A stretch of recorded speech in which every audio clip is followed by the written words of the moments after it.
What's going on, everybody? Welcome to another edition of the Talking to the Dog Benfica podcast. My name is Alfredo. I'm here with Cristiano Oliveira next to me. Hey, what's up, guys? How's everyone doing today? You doing good? Beleza. Tudo jóia, cara. Up in the Great White North, as always, Mr. Steve Santos. What's happening, Steve? You know, another night, another podcast. That's an original line I never heard before. And Dave de Oliveira, who does such a great job week in, week out with us, providing us the stats. The funniest thing about Dave, how you doing? I'm good. How's it going tonight?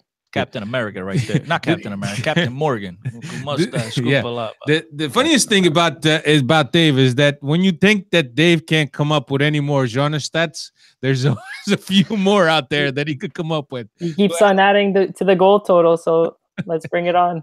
Yeah, every week we have genre stats for you. But anyway, that's not the only thing we're gonna have for you. On tonight's podcast, we will look back at Benfica's game and at Belenenses, which happened this past Monday, yesterday, as we record this. We'll also look ahead to Benfica hosting Rio Ave this weekend, Saturday. And to finish up, we will look at what February brings for Benfica in the shape of games and fixtures and whatnot. So without further ado, let's get right into it. Benfica traveled short travel down by the riverside part of Lisbon, right, Steve? Am I right?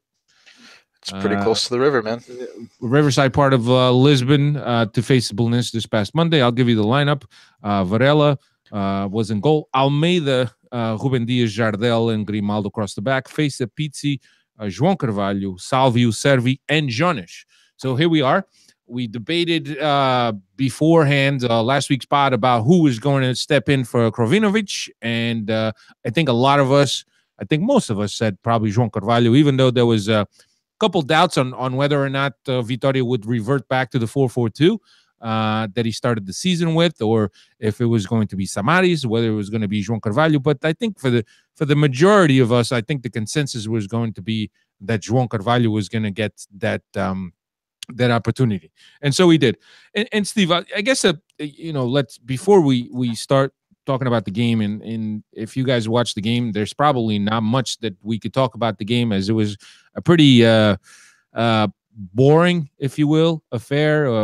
From the part of Benfica, they had been kind of spoiling us with some exciting performances in the past few games, and now we're kind of back to that. It's just I can't even find words to describe this. But anyway, let's talk about Joao Carvalho. We'll start by saying that. And look, the thing that I got to say about Joao Carvalho, obviously a young kid, as we know, and the amount of minutes that he's had this season haven't been a lot. As we mentioned, he had played some games, meaningless games. They played for the Taça da Liga when there was really nothing to play for. He played in the last game of the Champions League when Benfica just needed to cumprir calendário. So he hasn't played much. Now he's put in a position where there's quite a bit of pressure on him, right, to perform, to come in, to make sure that that sector and that role he's going to give enough contribute that Benfica is not going to miss a beat. Now, Steve, from your eyes, looking at Joao Carvalho, for me, it wasn't really a poor performance, but looking through your eyes, what did you see from Joao Carvalho? It wasn't an impressive performance. I'm not going to even try to play it off that it was. I saw a player that I already knew of, a player who's technically very sound, a player whose passing ability is top notch, a player whose first touch is top notch, but a player that was a little bit lost within the game and what the game played out for him.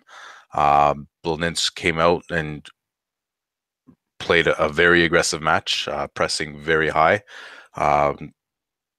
Tons of heart and aggressiveness, where they won basically all the duels, and that makes you wonder if playing in a 4-3-3 and in the engine room, as they say, if that's the position for Joao Carvalho.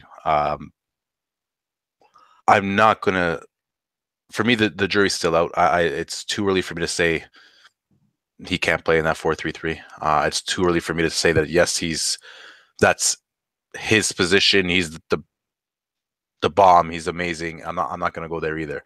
I'm still at this moment of the opinion that I believe if we're going to continue playing 4-3-3, he is the best option for the second interior beside Pizzi. But we're going to need more. But more out of him and more out of the whole team. I mean, you cannot point to anybody besides maybe Servi, who had a performance that they should be proud of, or a performance that are dignifying, I guess is the right word. That is something that they could say, okay, that was my best, or that is what I'm capable of. Servi, for most accounts, was good. He was not good in the final third, where he needed to make the right decision, the right pass, the right shot. Not so much, but nobody was. But the rest of the team was poor. I mean, Belenenses was not even, for me, not even at par. They were better than us for basically the whole match. First 45 minutes more so. Second half, I don't think they were able to keep up the tempo that they did in the first half. But for the whole of the game, I felt that they were competing with us and actually getting the better of us. And I think that's probably the biggest concern, over more so than Joao Carvalho in the 4-3-3 and the 4-4-2, was effort-wise, they were better. They looked better prepared. I mean, they were a team that consistently tried to play out of the back, consistently tried to play proper football, and consistently made sure that we weren't able to. So for me, they looked the better side on yesterday. Yeah. I'll before we turn this on, we were having a discussion here about certain players, and obviously Joao Carvalho was one of them. And I guess, I'm going to open it up to you, Cristiano. I know that you watched the game too, and you have your own thoughts on Joao Carvalho. So I don't know if you want to share them with everyone and go on one of those classic rants of yours. No rants coming from me today, man. It's just look, I'll keep not it yet. short. No, it's not coming at all today. I'll keep it very short. Look, it's obvious that some people like him a lot more than I do. And I'm not saying the kid doesn't have the ability to play at this level. I just don't think he's ready at this point to play for Benfica. I'm not sure if he'll get there, if he'll ever be a Benfica regular, but that's another conversation for another day. But today, as we stand, he is not the player. He is not the solution that Benfica should be looking to. I said it on last week's pod, and I'll keep saying it until the cows come home. Benfica needs to go outside and strengthen that position. I know there's not money, and you don't need to go and buy Modric or Cruz. You could spend $1 to $2 million and get yourself a quality player, someone in the Portuguese league that could come in and solidify that position, because there's just too much going on right now in this club, in this position. There's too much at stake for them to go out there and give the reins to a young kid who has no experience at this level. I know he played last season with Vitória Setúbal, but it's night and day wearing the Benfica shirt and wearing the Vitória Setúbal shirt. And this is a kid that hasn't played much all season long. And this guy, there's a reason for that, guys. And to throw a kid into the game, into the middle of the season right now, when we talk about so much how players come back from injuries, guys aren't playing and they're out of rhythm, and we expect this kid to jump in while everybody's in full sprint and expect them to just, latch on and just keep it moving. We're not skipping a beat. It's not going to happen. The kid has ability. At some point, whether he gets there or not, we'll talk about that then and then. But right now, he's not the answer. But the opportunities fall in line with what has happened over the past couple seasons, where Vitória has given players opportunities for them to show themselves. It hasn't been a closed off nucleus of 13, 14, 15 players that play every single week or every other week. And Vitória is known for giving opportunities. So perhaps this is another opportunity. Roll back the tape, man. I said it again. I said it last week, and I'll keep repeating it. Because there are examples, the Natas, the Edersons 2 years ago when he stepped in, the Lindelofs, right? There are but just because it worked with those guys doesn't mean it's going to work and happen every single time now that they push the button and give an opportunity to a kid. I mean, look, some kids have it, others don't know what it is. We saw in yesterday's game, it was night and day from the performances that we've seen from Benfica over the last 4 or 5 weeks, in particular since that one game against Sporting that it seemed to have turned Benfica's season around. And I know, to Steve's point, Belenenses were a lot better yesterday than I think anyone expected. And I think that's what caught Benfica by surprise. They came out to play football rather than just park the bus and play that typical Portuguese sluggish league game. They came out and they surprised Benfica. They tried to create. They had opportunities. They moved the ball around better. Benfica had a lot more, even though they did a tremendous job. Oh, not tremendous, but they imposed a lot of pressure in the first half. Second half, there was a lot more pressure. They did a good job in pressure, but give credit and tip your cap, when you have to give credit to the opposition. They did a good job of beating that press and moving the ball around. Benfica did create their opportunities. But that being said, the team yesterday was out of whack. And I know he has his ability, yada, yada, yada. But when a player has that type of ability, you can't be missing these short passes and these, connections between players, the 1-2s that he was missing yesterday. I don't know if look, I'm going to give him the benefit of the doubt just because I don't want to sit here and go on about this and argue with you guys, right? And I don't want to put a cap on his career and say the guy's done. So I'm not going to bash him. But there are signs of a player that's mature and a player that's ready to play. And when you can't play with a guy on your back, maybe, bro, right now it's a little bit too early for him at this stage in Benfica. Yeah, I mean, the other thing that I get what you're saying, and you make a great point. The thing is that what other options are in the roster at this point? Again, or do you abandon a 4-3-3? First of all, I'd abandon a 4-3-3. Second of all, well, not even first of all. First of all, I'd go out and get someone else. And I've said this already. I mean, so considering that's not an option on the table, so that's not an option. I mean, obviously, the easy thing to say now, hindsight be 2020, right? The easy thing to say after what we saw from yesterday is Zivkovic. But even until yesterday, Zivkovic is a guy that hasn't played. There's really no solution. But I think, look, it's the best option, not given the opportunity to go out in the market and get someone. 4-4-2, go with the experience, put a Samaris in there. If you want to stay with the 4-3-3, gives you a box-to-box guy. I know he hasn't been terrific, but that's a guy that's going to help you defensively, not do much offensively, but at least it frees up Pizzi to roam around a little bit more. It gives him more freedom. And even the wingers, the guys on the outside, the Salvius and the Servis don't have to maybe track back so much because a guy like Samaris will be there alongside of Feja. If you want, you want to stay with the 4-3-3, that's where I would go, but I will switch it to a 4-4-2. Put Pizzi in his most comfortable position where he's looked comfortable over the last couple of seasons and bring in another guy, whether it's Seferovic, whether it's Jimenez, to play alongside Jonas and give him a guy to play a 1-2 combination and kind of take the central defender. Because, if you give Jonas space, it's in the back of the net. And I know he missed a penalty, an opportunity, one of the few opportunities Benfica had. He missed a penalty.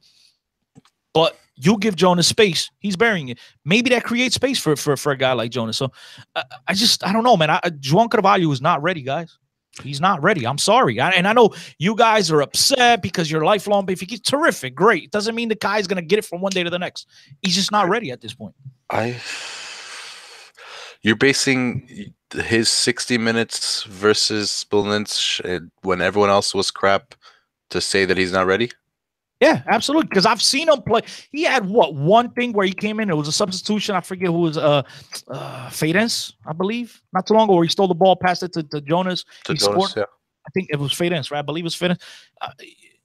With the small cameos, I mean, he's looked decent when he's one-on-one on the wing, no one around him. I think I say this all the time. The easiest place to play in a football field is out in the wings.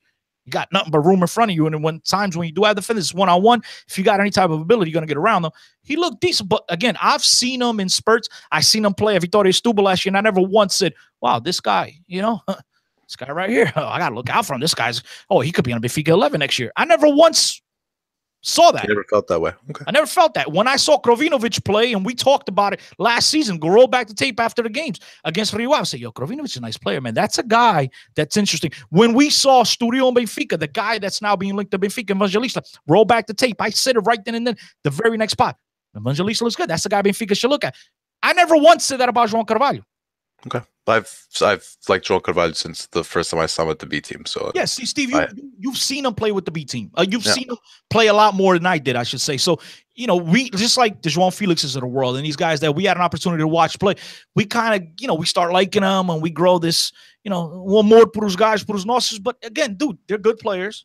Not saying these guys aren't professional players. I would never say this guy's not a professional soccer player. I just think that, like I told you guys prior to this pod starting, this right here, see this with this symbol? And for those of you that are listening and now watching, I'm pointing at the Benficas, the escudo right here on my shirt. This is heavy, bro. This is heavy. Not everyone can wear this. There's plenty of guys that are good players. And when they put this on, whew, you have a big old fat elephant on your back. It's not Rafa. easy. But this play, I mean, we could go 20 we could years. go We could go on Yeah. and on. But Rafa, for sure. One of Most them. recently, it seems like Rafa at this point. This, Yeah. that shirt, man, it weighs a lot. Look, I get it. I think that it's every Benfiquista's dream to be able to see a team, a kid that's come up on a formation, has done well, has excelled at the formation levels. You see, this is a kid that has the potential to become a star. And when you see the progression and having followed the kid since he was playing in the U17s or U19s, whatever it was, and seeing him finally break into the main team I think it's a dream for every Benfiquista fan.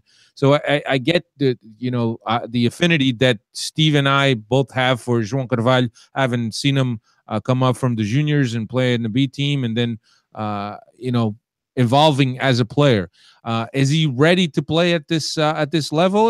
There's a big question mark, but there's a big question mark also for Gonçalves, whether he's ready or not. And among him, there's other guys. I mean, we saw Pedro Pereira, which is another classic example. I mean, the guy played in Italy, played in Italy, started in Italy. And then he gets to Benfica and he can't even be the backup for Andre Almeida. But look, to put a bow on this from my perspective, right? The whole thing, and I think the frustration that I have with João Carvalho, for example, and I'm not as lenient as you guys and giving them time, it's because this is an opportunity to get yourself a freaking penta. I don't have time to be rolling out unproven players to see and test them out, to see if they're ready. This is why I guess I'm a little bit more impatient than you guys are. And I know if Benfica's up 7 points, fine. If it's a Taça da Liga game, fine. Roll them out. Even a Champions League after you basically embarrassed the crap out of yourselves, right? At the global stage, fine, like they did with Manchester United. But when you're going up for a freaking penta and every point is important. I don't have patience to roll out, whether it's João Carvalho, Gonçalves. Like, I don't have patience for these But kids. consider the choices. I just gave you choices. I mean, consider what Vitória has at his disposal. Bro, that's another look. The embarrassing point here is that Benfica, whoever the hell's running this, Rui Costa, Luis, they should do a better job of bringing in other options. That's besides the fact. That's not even a conversation. That's not a question to be had. Now, to answer your question about what's the alternatives, I gave you switch to a 4-4-2. Bring in a somebody. Look, you want to bring in João Carvalho slowly? Fine. Even though I still don't think he's ready, fine. But you can't throw a dude out there after 2 games on a team and expect everything to run smoothly. You're going to have hiccups. Now, whether they undermined and they looked at, at Valence, we scored 29 goals. They haven't scored on us, like, all right, fine. Maybe they looked at them and did not think this team could pose a threat. But that being said, I just don't have the patience, man. I want every single point earned, bro. Yeah, I think fair enough. I think when you bring up that point of the historic penta and what it means to the club and never having done this, and you also think about the thing about when Benfica and when Stade de Luz was going to host the Champions League final, there was a serious investment on the team. To have players with enough caliber that will take the team far in the Champions League, and to have just a little glimmer of hope that the team could reach the final and play and Stade de Luz in front of our fans. Obviously, that type of investment hasn't happened, and the fact that you're on the verge of a penta and you have a very good chance of becoming something that has never happened for this club, and when there's it's not an investment, but the opposite. And I can't think of the word right now. And forgive me for that. That I don't know. Yard sale. It's a yard sale. Liquidation. A disinvestment. When there's a yard sale. disinvestment in the team, considering what you're on a verge, to do, I think it's serious, and I think that we've beaten this horse to a pulp. And look, the conversation that we're having right now hinges nothing on the result against Belenenses on the 1-1. I think that we've been having this conversation this whole season about what Benfica did in preparation for this season, an historic season, a season that we still have a chance to get there. Yes, we're still mathematically in there, but the team right now, if the team was stronger and if the team was playing better and if the team was more cohesive, the team was better coached, I think at this point we're not running away, but we're comfortable in the lead. Look, you bring up a point that we're still in the title race somehow, right? And again, same thing happened last year, and I hope it happens again, guys. I hope we win the Penta. But our opponents are leaving the door open for us again. Porto today, they could have extended their lead. No, they tied. I mean, it's like everything is rolling our way, and I'm happy for it.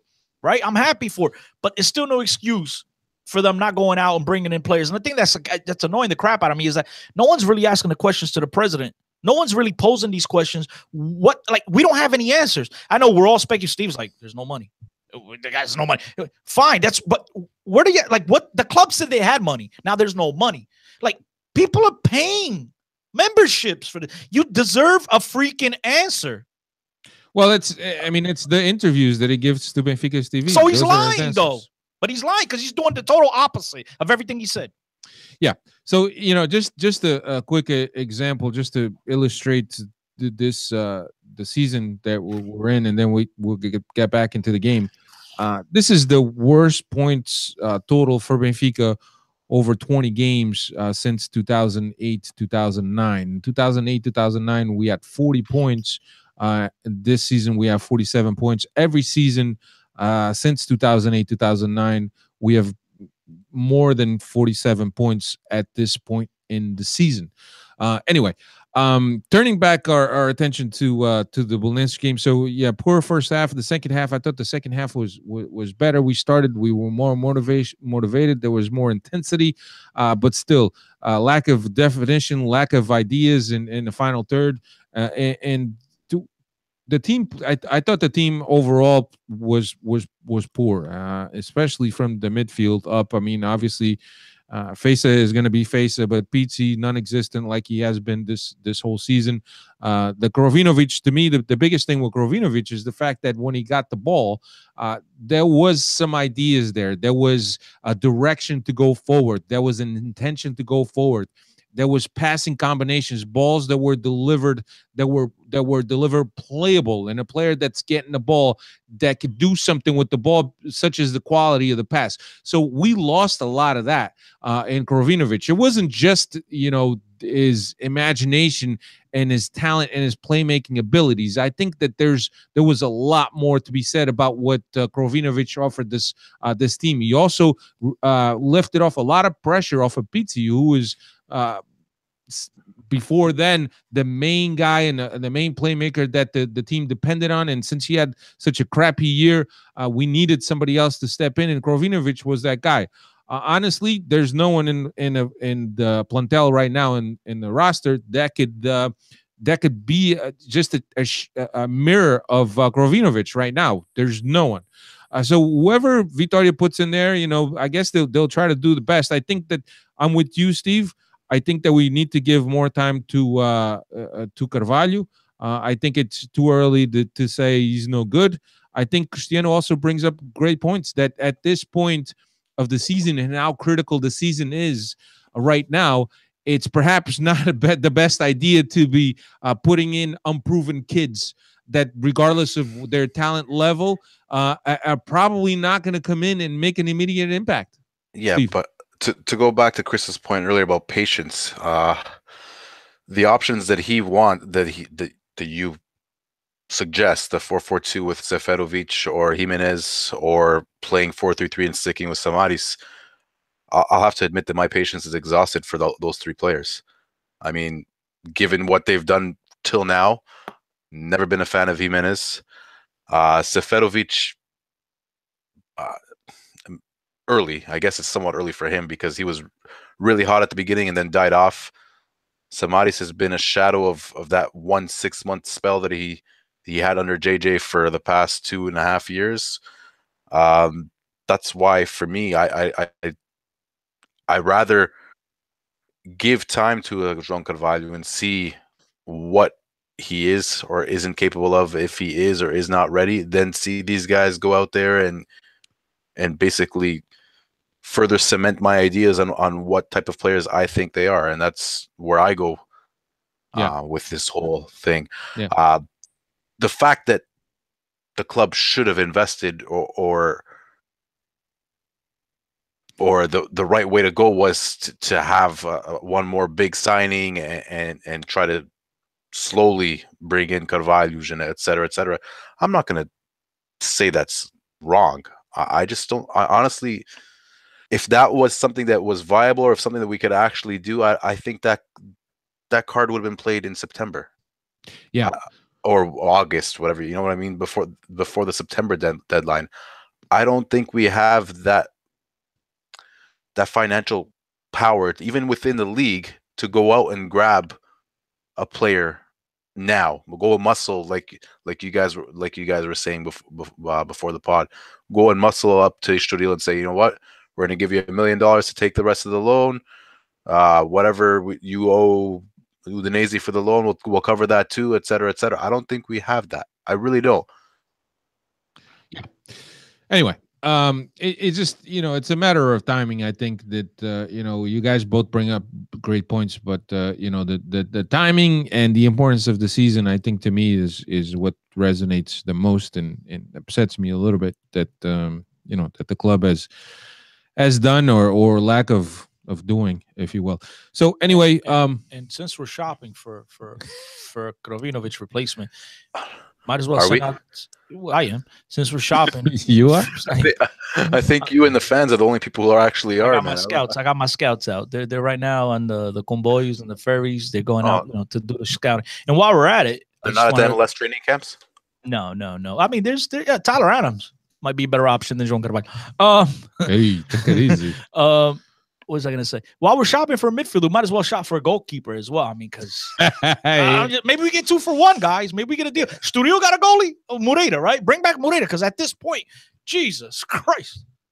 Go ahead. I don't. One shot on goal. Get on the EPA. Yeah, one shot on goal by Belenenses. I mean, it was somewhat of a fortuitous shot in the fact that he slips, so the ball kind of takes a weird trajectory, but it goes in off the post, doesn't it? No, not off the post. Close. No, not off the post. But I think that maybe you get a touch on that. I look. I'm not a goalie. I can't be. Bro, the sad thing is they're not going to go out and invest money on a goalkeeper because at the end of the year, this is what I think. I was thinking about this hardcore yesterday, right? Hardcore. I was thinking about a hardcore because I do wish they would go out and get some. I said someone, get a veteran, a guy that's ready to play. That's an obvious upgrade over both kids. But based on all the hoopla and all the stuff we saw surrounding this filler, I think that's the future.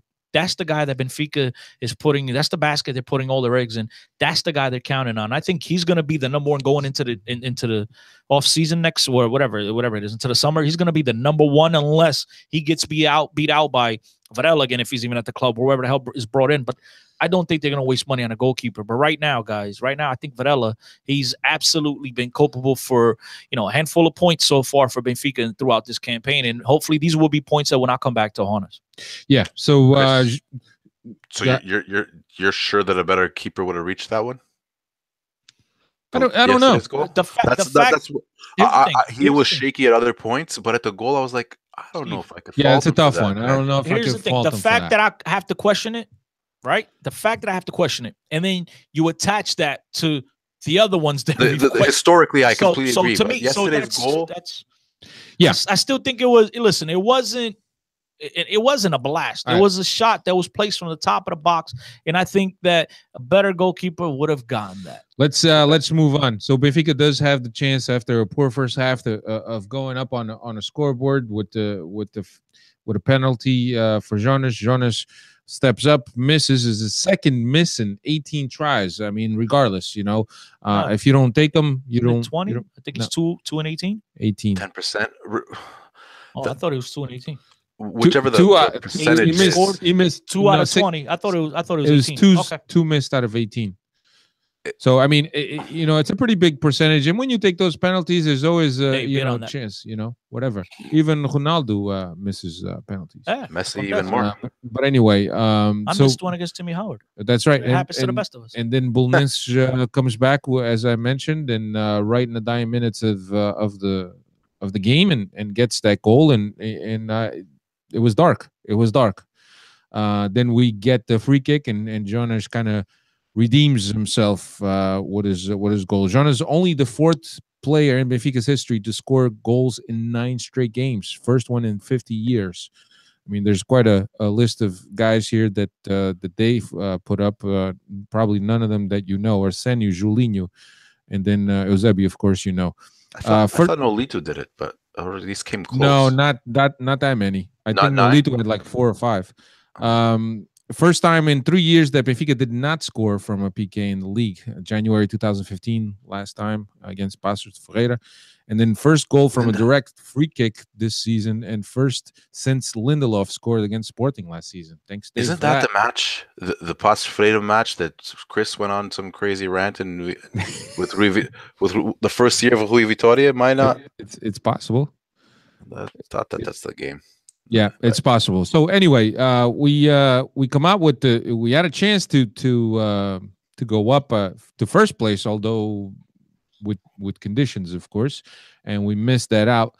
Today, actually, Porto did us a solid by tying against Moreirense, so it kind of reduced a little bit of the hurt, which was news to the Moreirense goalie after the game.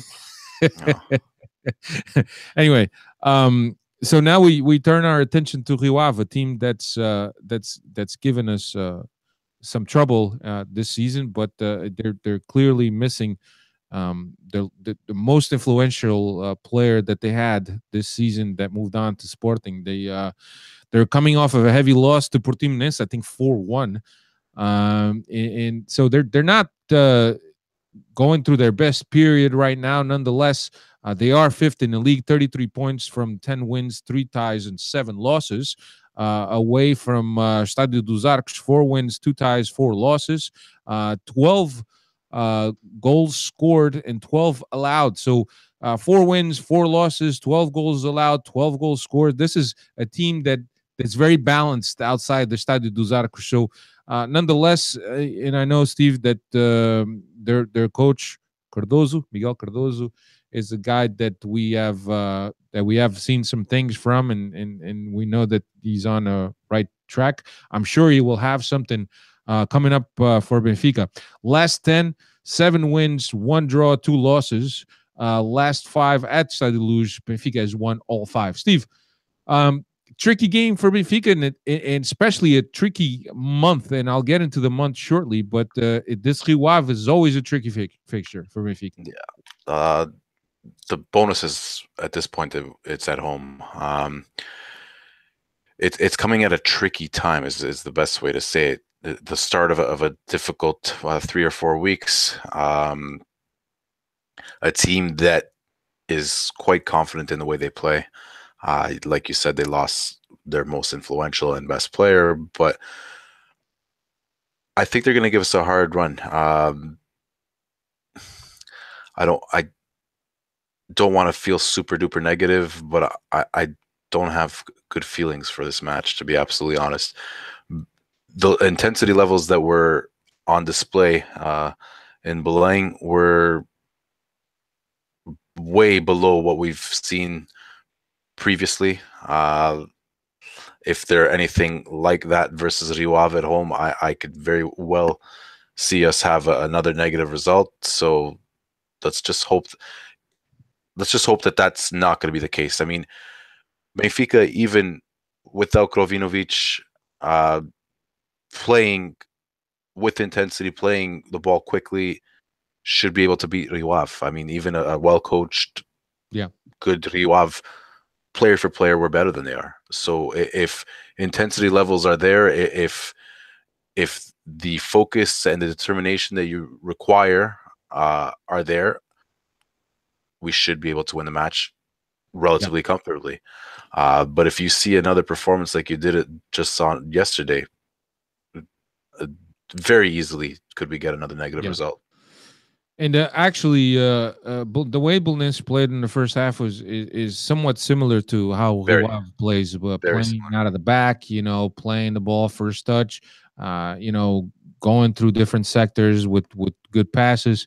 So Benfica will deal with another team with the same style, especially with the high press. Teams know that if they press Benfica, and now especially not having Krovinovic, Benfica will struggle to come out of the back and to build somewhat of organized attack, if you will.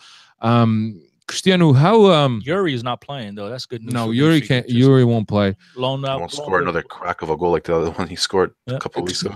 Cristiano, let me ask you this: do you think that the fact that that one of our main rivals also did not get more points on us, do you think that the team is now thinking we get another chance, so we got to make it right? 100%. They've been given another lifeline here, and depending on what happens with the Sporting game coming up tomorrow, that could also be more motivational. But even if they win the game, considering Porto still has the one game in hand, let's not forget the 145 minutes in 45, hand. 1 half in hand. They're trailing 1-0 to Estoril, but they could potentially be down 3 points. After the disastrous turnout yesterday in Belenenses. So I mean, it's definitely going to lift their spirits. And look, man, the one thing that they've said, and I'll give them credit with this, which is they stuck to it all season long. Same thing with Vitória and everybody at the club, is one game at a time. And there's still 13 games left to go in the season, and they're still in it. And look, these teams keep slipping up and letting them in the race, and hopefully at the end they slip up some more and Benfica, overtakes them. And as long as they stay alive and they stay within striking distance, I think they're going to have a positive attitude. Vitória is a positive guy. He's a glass half full kind of guy. I'm more of a glass half empty kind of guy. And he's going to motivate this team, and he's going to have it prepared. And hopefully they come into this game motivated. Like Steve mentioned, I agree. I'm much more confident when Benfica plays at home. Yeah. Even though they can still slip up. But I don't know what it is. It's like night and day when Benfica plays at home. So they do have the caliber of players that could obviously trip up Benfica. We saw already. They knocked Benfica out of the Taça, correct? This year. Taça Portugal. Yeah. So this is a team that could beat Benfica on their best day. So they tied us in the first round. Yeah. So hopefully, being at home, and right now with the slip up by Porto, it gives these guys an extra motivation because they see that, look, we're still in it. Yesterday did not look good. The things looked grim yesterday after yesterday's game, because we could have been looking at a 7-point lead for Futebol Clube de Porto if they were to, come get the 6 points out of this game and then that one game that they're trailing at 1-0. So definitely a lifeline for these guys. They'll be motivated, hopefully. After Rio Ave, which comes up this Saturday, 6:15 local. Steve, did you want to say something? No. After the Rio Ave game, we will have a very, very interesting February month. Portimonense will travel to Portimonense, and we know that Portimonense is a team that goes gung ho. I would say they're perhaps overachieving in this season, and well, good thing is to all their credit, Porto got one of their best players, Paulinho, and they're still trying to get the little Nakamura, Nakajima. Nonetheless, they still spanked Rio Ave 4-1 this past weekend. Wasn't Paulinho from Braga? No. The different Paulinho. So anyway, we have Portimonense on the 10th. Then we will host Boa Vista at home. And to finish out the month, we will travel to the Mata Real, to Passos Ferreira, which is always a tricky figure. So we have a couple games, Portimonense and Passos Ferreira. And, of course, we can't underestimate Boa Vista. And look, at this, you're getting into a time of the season where a lot of teams are basically white-knuckling performances out there because they really want to make sure they get to that 30-35 point mark to guarantee that they're going to stay up. So there's a lot of teams out there fighting for results and digging deep for results. So and that's why you see you see the type of performances that Belenenses puts up. You see the type of performances that Moreirense puts up. That to their you got to give them some credit. They're doing something, and the big teams are also wasting a lot of opportunities.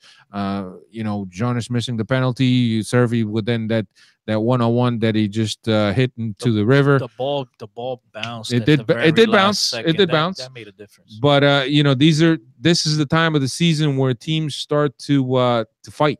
They start to fight for their lives. They start to fight to stay up, for their bonuses, so on and so forth. So it's a tough period of the season for all teams, really. So, and I think that's it. We are 2 days away from the window, the transfer window close, and because there's no smoke, it only leads me to believe that there won't be any fire in the term of a player buy from Benfica. So I don't know how you guys feel about that, but certainly not encouraging. Not seeing names associated. I to just Benfica. hope that the Chinese transfer window's closed and no team comes and swoops in for Jonas League. I mean, Jonas, he's already said he doesn't want to go to Luis China. Vieira is going to take every penny he could get. So he's already said that he doesn't want to go says to he wants to China. retire at Benfica, the last that I read or heard. Yeah. So that's it was a dig at Luis Vieira more so than Jonas. I got it. Yeah, so that's pretty much it. I haven't thrown up the hashtag for Twitter questions. I don't know if anybody has any questions that we can answer real quick. I mean, we're 40 minutes into this. We have a couple for today. We have Mateus Madeiros. He says, it's funny how when 2 years ago, Luis Vieira announced that he wanted a majority of our players being from Seixal, most adeptos welcomed it. Now, when we see it happening, mostly because of financial issues, parentheses, those same people are upset. That was from Mateus. Yeah. Well, the thing is that, and Cristiano uses this expression, winning cures a lot, right? Solves a lot of problems. And I think that when you're winning, you could care less if Tia Maria is playing at right back. But when the team's not doing that well, playing poor football, not performing, not getting the points, then I mean, you question everything, even the size of how tall the grass is. So, it's typical. I think the fickleness of us Portuguese. What else? We have another one from Mr. Melo. I thought Jardel was terrible in the match versus Belenenses. He's absolute bosta. With the ball at his feet. Did he use an emoji? Yeah, he used an emoji. Ice cream, a chocolate ice cream emoji. With the ball at his feet coming out the back and gave the ball up more times than I could count. If you were Rui Vitória moving forward, is Diaz and Jardel your starters for the remainder of the season? Well, I do remember one particular play by Jardel. He was trying to come out of the back, and he just gave up a pass, like a straightforward pass to the other team. But look, we know what Jardel can give to this team. He's not a world beater, and he's not a guy that's going to leave you cringing a lot of times. He will have that occasional miss, which he usually makes up with some speed. At this point, considering the other choices that we have, and considering that Lilo is gone, and considering that Luizão is getting up there in age, he is on the bench. I don't know. And we've talked about, the fact that Benfica in the beginning of the season, they needed to go get a center back. That was one of the positions that we needed to reinforce, and Benfica did nothing about it. So do we really have a choice as to who the central back pairing will be? I mean, I think at this point, look, I've been saying Jardel is garbage with the ball at his feet for God knows how long. But at this point, I think looking at the options on this current club, do you give Luizão another crack at it? That's the question. I mean, he is up there in age, so would you take experience? Well, they both have experience, but he obviously has more than Jardel. Would you take experience over physicality at this point? That's the question that really needs to be answered, because I think Ruben Diaz has solidified his spot in the back four. Steve, what do you think, Steve? I agree completely with what Chris just said. I mean, you could go back and bring Luizão on all of what Luizão brings, with his experience, with his brains. But you're going to lose. He can score goals too. Yeah, but you're going to lose that physical prowess that he no longer has. I mean, he's not the fastest. He's probably after a month out now, I think. Close enough to a month. He's making the bench. Yeah, probably more, Steve. But he's not playing, and game rhythm is very tends important. to mean a lot for most players. Some guys that age jump back in and it's like nothing ever happened, but is Luizão that guy? I mean, there is arguments for both sides of the coin. honestly, I'm a little bit undecided because I really have never been the biggest Jardel fan, and at this point, I've always been a fan of Luizão and what he could bring to the table. But I'm worried that he won't be able to step in at the same level that he's been able to show within the past couple of years. So it would definitely be one for the people who are seeing them day in, day out, and what they're able to put out on the practice pitch. I think, because if Luizão was at a good level, I'd probably choose him. But he's not squeezed his way back into the lineup. I'm beginning to think that maybe he's not.